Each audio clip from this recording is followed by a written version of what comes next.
እችን ሴት ለምንድን ነው ማገባት? ወንድ ደግሞ ሴቷ ደግሞ ለምንድን ነው? የፉክክር ሳይሆን በቃ ትዳር ማለት ያላጸጋ ነው። አላህ እኔ ላይ ደግሞ የእሱ ሀቅ አለብኝ፣ እሱ ደግሞ አላህ እኮ ብሎናል አለ ለሁላችንም እኮ ሀቅ አለ። እንደ ቤቴ ነው እንጂ እንደ ጎረቤቴ አይደለም፣ እንደ ጓደኛ አይደለም። እና ወላሂ አላህ ይርዳን። በዘመኑ በጣም ፈተናም በዝተዋል። አላኩል ያህል ላገኝሽ እፈልጋለሁ፣ ለሆነ ጉዳይ ወላሂ ላናግርሽ እፈልጋለሁ። ስልኬን በኋላ ላስቀምጥልሽ ኢንሻአላህ። ማማከርሽ ነገር ስላለ ነው። አቻች ኢንሻአላህ መርሐበን። አዎ ምንም ችግር የለም። በውስጥ ልታገኙ የምትፈልጉ አገኙኝ ኢንሻአላሁ ተዓላ። እንደ ቅደም ተከተሉ እንመልሳለን ኢንሻአላሁ ተዓላ። እና ይሄ ነው ይሄኛም እያልን ያለ ነው። ይሄ ነው በቃ መሆን የለበትም። እና ሁሉ ነገር ባይዘው እኛ ዲነል እስላም በቃ ሁሉን ነገር አስቀምጦታል።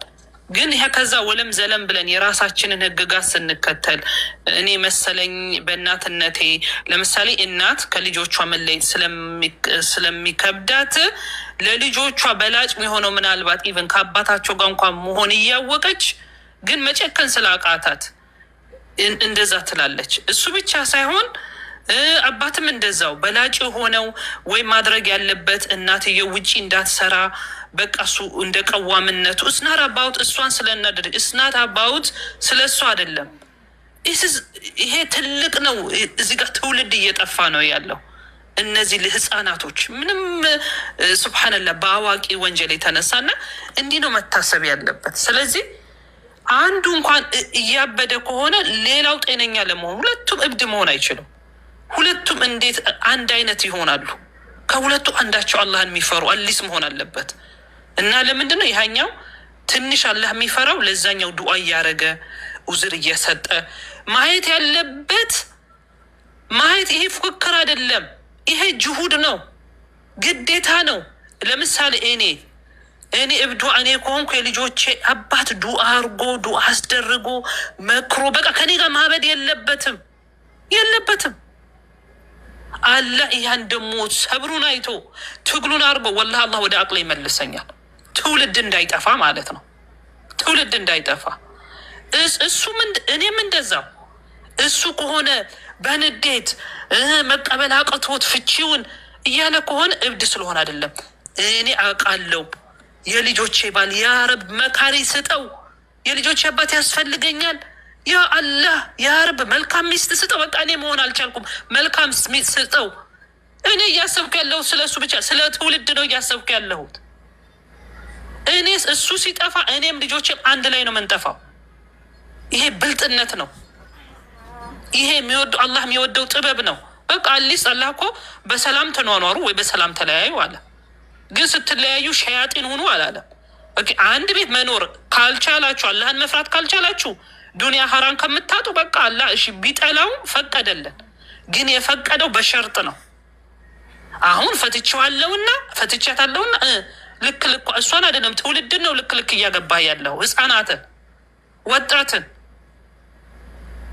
ልጆች ደግሞ ከኛ ከእናት ከአባት የሚያዩት ምን ይህ ነው የሚገላቸው። እኛ እኮ ዋጋ ቢኖረን ኖሮ ምንረባ ብንሆን ኖሮ ይህ እኛ ድለቢስ ስለሆን ነው።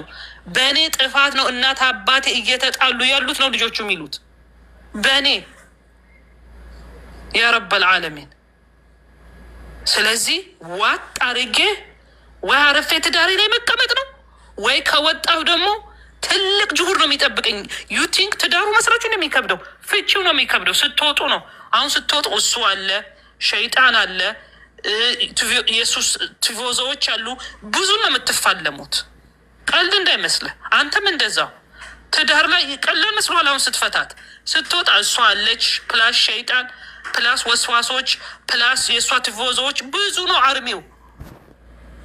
እንደ ቃይቆ በቃ ፈታውና ፈታተ ምን የምትገላጋ አሁን ነው ገና ጦርነቱ የጀመረው። አሁን ነው ጦርነቱ የጀመረው። ከባድ ነው ወላ።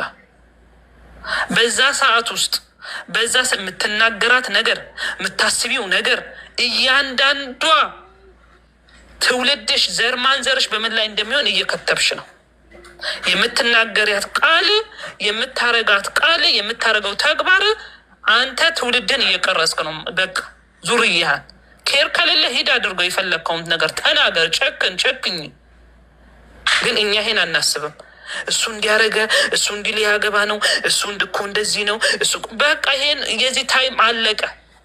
እስናት አባውዳት አሁን እኔ ምን ማድረግ እችላለሁ? እንዴት አድርጌ ወደ ሀቅ እንደው በቃ ኢንስፓየር ላደረገው እችላለሁ? ያ ረብ ዱዓው አይቀረን፣ ለቅሶ አይቀረን። ወላሂ እኔ ሰው ለምን ነበር መከሩልኝ። ሰው መጥቶ ነው ሰዎች ምን እንዳሉኝ ታውቃላችሁ? አስተግፍሩላህ ኧረ እኛ እንዲህ ነገር አናውቅም፣ ሄደሽ ፍርድ ቤት ቆም ያሉኝ። እንዴ እኔ እንደው ፕሊስ እስቲ እህት ወንድማ እስቲ ቅፍ አድርጋችሁ ምከሩት፣ እስቲ ተረዱት። ምንድን ነው የቸገረ በሉት። ነገሮች ጠንከርከር አለብኝ። መቼስ ፈረጃት ሲመጣ ደግሞ ይከብዳል ምጡ። በቃ ጨነቀኝ የሚያስፈራ በቃ የሆነ ሰው ህይወትም ሊጠፋ መሰለኝ። ከባድ ነገር እሱ ነበርኩኝ። ግን በዚህ ነገር ውስጥ ሁሉ ክፉ አላስብም ነበር። ያ ረብ መልሰው አውቃለሁ። ሸይጣን ደም ፈልጓል። እኔ ደግሞ ያን ደም አልስት ከኔ አይመጣም። ክፉ አልልም፣ አልረግምም።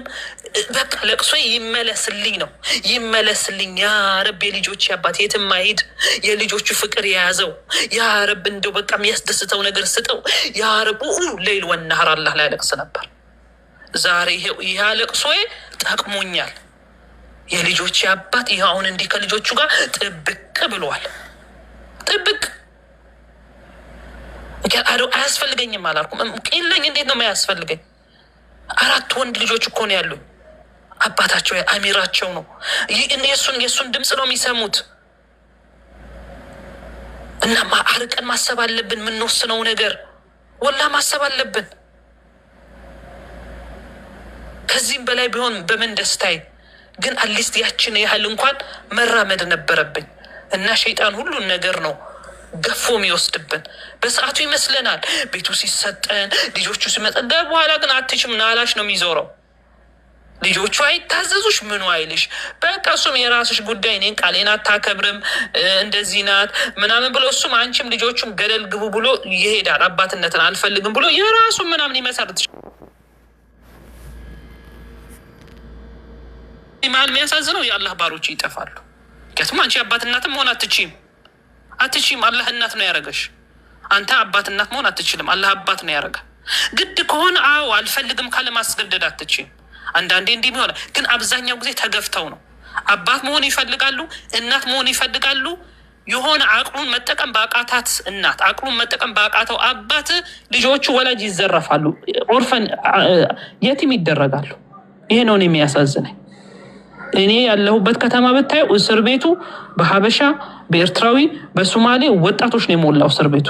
ፖሊሶቹ አሉ የዚህ ሀገር ግን የምንሆናችሁ እኛ ስናቃችሁ ሀበሾች፣ ኢትዮጵያዎች በቃ እምነት ያላችሁ ምንድነው ቤታችሁ የተፈጠረ ያሉ ምንድነው እነዚህ ልጆች የምታደርጓቸው?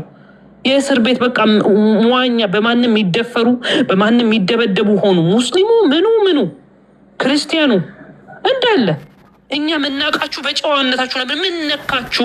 ምክንያቱም አሁን ባልና ሚስት ፉክክር ላይ ናቸው።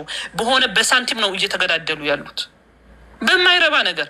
በዚህ መሀል ትውልድ አላህ ነው አደራ ብሎ የሰጠን ትውልዶች ይጠፋሉ።